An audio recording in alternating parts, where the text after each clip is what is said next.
Hello viewers, investment tax রিবেটের একটা নতুন ভিডিওতে আমি আপনাদের সবাইকে স্বাগতম জানাচ্ছি।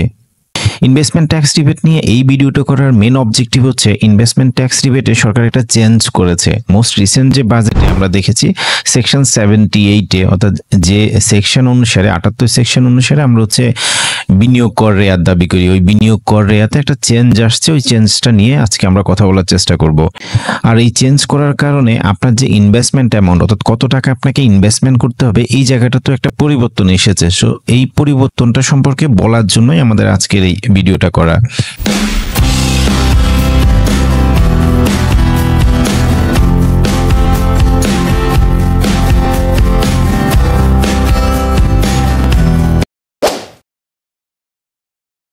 তো চেঞ্জ হওয়ার আগের যে প্রবিশটা ছিল সেটা অলরেডি আমরা লাস্ট ভিডিওতে আলোচনা করেছি। সেটা ছিল এরকম যে আপনার যে টোটাল যে আয়, মোট আয় 3% আপনাকে ডিটারমাইন করতে হবে। তবে সেখানে 3টা ইনকাম ধরা যাবে না: কর অব্যাহতিপ্রাপ্ত আয়, হ্রাসকৃত কর হার এবং ন্যূনতম কর হার, আর অনুমোদিত মোট বিনিয়োগ দানের 15% এবং 10 লাখ টাকা। এই 3টার মধ্যে যেটা কম সেটার উপর আপনি ইনভেস্টমেন্ট ট্যাক্স রিবেট পাবেন। এটা ছিল আগের নিয়ম। তো এখনকার নিয়মটা চেঞ্জ হয়ে কি আসছে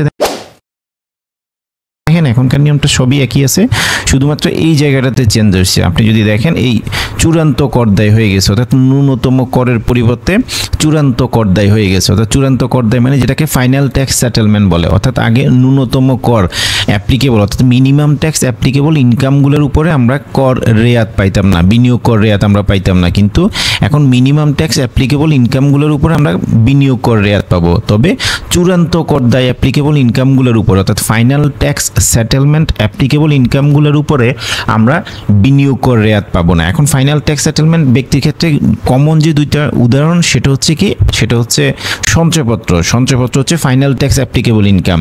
বা আপনি জমি বিক্রি করেছেন, জমি বিক্রির টাকাটা হচ্ছে ফাইনাল ট্যাক্স অ্যাপ্লিকেবল ইনকাম। তাহলে সঞ্চয়পত্রের যে ইন্টারেস্ট সেটা আপনি 3% ইনকামে ধরতে পারবেন না। বাট মিনিমাম ট্যাক্স অ্যাপ্লিকেবল অন্যান্য ইনকামগুলো আপনি অবশ্যই কনসিডারেশনে নিতে পারেন। অর্থাৎ এই চূড়ান্ত কর দায় হয়ে গেছে। আগে এটা মিনিমাম ট্যাক্স অর্থাৎ ন্যূনতম কর দায় প্রযোজ্যের উপায় ছিল, সেটার ক্ষেত্রে এখন চূড়ান্ত কর দায় হয়ে গেছে। অর্থাৎ এখানে একটা বেনিফিট দেওয়া হয়েছে।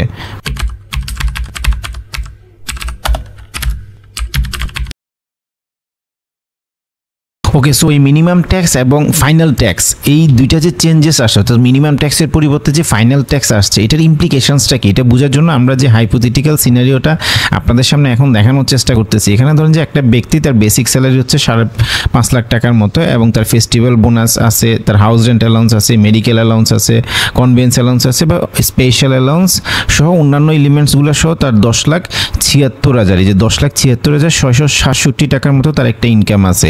এর পাশাপাশি তার আরও 3টা ক্যাটাগরির ইনকাম আছে বা টাইপের ইনকাম আছে। সেটা হচ্ছে সে ব্যাংক ইন্টারেস্ট পেয়েছে 10,000 টাকা, তার বাংলাদেশ সঞ্চয়পত্রের ইন্টারেস্ট যেটাকে আমরা সংক্ষেপে বিএসপি বলতেছি, বিএসপি ইন্টারেস্ট হচ্ছে 23,000 টাকা, আর ডিপিএস বা এফডি এর ইন্টারেস্ট হচ্ছে 18,000 টাকা। টোটাল এখানে হচ্ছে 51,000 টাকা। এই 10,76,000-এর সাথে 51,000 টাকা যদি যোগ করি আমরা তার টোটাল ইনকাম দেখতেছি 11,27,667 টাকার মতো টোটাল ইনকাম হয়েছে। তো এটার ক্ষেত্রে সে আসলে কত টাকা ট্যাক্স রিবেট পাবে বা আগের আইনে কত পাইতো, এখন নতুন চেঞ্জ হওয়ার কারণে কত পাবে। সো এখানে দেখেন আমরা যদি ট্যাক্সেবল ইনকাম বের করার চেষ্টা করি 10,76,000 থেকে এক্সেম্পটেড ইনকামটা মাইনাস করেছে। এখানে একটা চেঞ্জ আসছে যদিও, সেটা হচ্ছে আগে 4.5 লাখ টাকা পর্যন্ত ট্যাক্স এক্সেমশন পাওয়া যেত, নতুন আইনে 5 লাখ টাকা পর্যন্ত আপনি ট্যাক্স এক্সেমশন পাবেন। অর্থাৎ এখানে 50,000 টাকার আপনি একটা বাড়তি ট্যাক্স ফ্রি লিমিট পাবেন। মানে ট্যাক্স ফ্রি লিমিট বলতে স্যালারাইড পার্সন যারা তাদের ক্ষেত্রে, যেটা আগে 4.5 লাখ ছিল এখন সেটা 5 লাখ হয়ে গেছে। তো আমরা এটা মাইনাস করার পরে যেটা দেখতেছি 7,17,778 টাকা। তো এখান থেকে আমরা যদি এই যে মিনিমাম ট্যাক্স অ্যাপ্লিকেবল যেটা ছিল যে ঠিক আছে আপনি 7,17,778 টাকার উপরে 3% পাবেন, অর্থাৎ 21,533 টাকা আপনি ম্যাক্সিমাম কি করতে পারেন, আপনি ম্যাক্সিমাম ইনভেস্টমেন্ট ট্যাক্স রিবেট পাবেন। এবং আপনাকে কত টাকা ইনভেস্টমেন্ট করতে হবে আমরা বলেছিলাম এটাকে যদি আপনি 15% দিয়ে ভাগ করেন তাহলে বেড়ে যাবে, অর্থাৎ 1,43,556 টাকা আপনাকে ইনভেস্টমেন্ট করতে হবে। অর্থাৎ এটা আগের নিয়মে ছিল। এখন যদি নতুন নিয়মে যদি আমরা আসি, নতুন নিয়মে এখানে পর্যন্ত সেমই, এখানে কোনো চেঞ্জ হয় না। যদি এটা 5 লাখ হয়েছে, 5 লাখের কারণে এখানে 1/3 যেহেতু কম, এখানে কোনো চেঞ্জ হয় নাই, তাহলে এখানে এখানে চেঞ্জটা কোথায় আসছে দেখেন আমরা এখানে ব্যাংক ইন্টারেস্ট আর এফডি এর ইন্টারেস্টটা যোগ করেছি।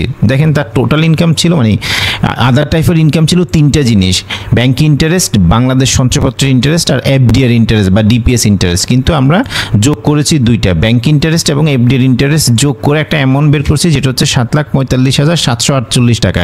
এই 7,45,748 টাকার উপরে উনি ইনভেস্টমেন্ট ট্যাক্স রিবেট পাবে। অর্থাৎ এখান থেকে যদি আমরা এই যে 3% বের করি, দেখেন 3% হচ্ছে 22,373 টাকা, হোয়ারাস আগের নিয়ম অনুসারে এটা ছিল 21,533 টাকা। এখন কত হয়েছে? এখন 22,373 টাকা। আমি যদি মাইনাস করি এটা মাইনাস এটা, তাহলে আমরা বুঝতে পারবো যে কত টাকা আপনি এখন বেশি ট্যাক্স রিবেট পাবেন। অর্থাৎ প্রায় 840 টাকার মতো বেশি ট্যাক্স রিবেট পাওয়া যাচ্ছে। কেন? আগে মিনিমাম ট্যাক্সের উপরে ইনভেস্টমেন্ট ট্যাক্স রিবেট পাওয়া যাইতো না, আর এখন মিনিমাম ট্যাক্সের উপরে আপনি ইনভেস্টমেন্ট ট্যাক্স রিবেট পাবেন। এটাই হচ্ছে মেইন চেঞ্জেস।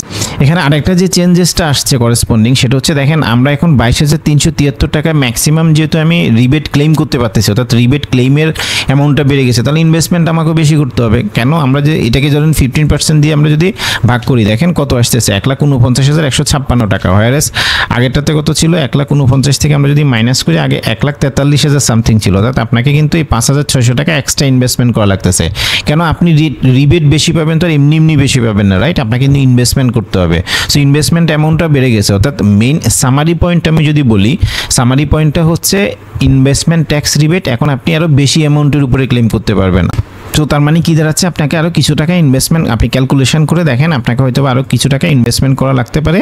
সেই ক্ষেত্রে আপনি ইনভেস্টমেন্টটা করেন। আর মাত্র 2 দিন সময় আছে, 2টা ওয়ার্কিং ডে আছে, ওই 2টো ওয়ার্কিং ডের মধ্যে আপনি ইনভেস্টমেন্টটা এনশিওর করতে পারেন।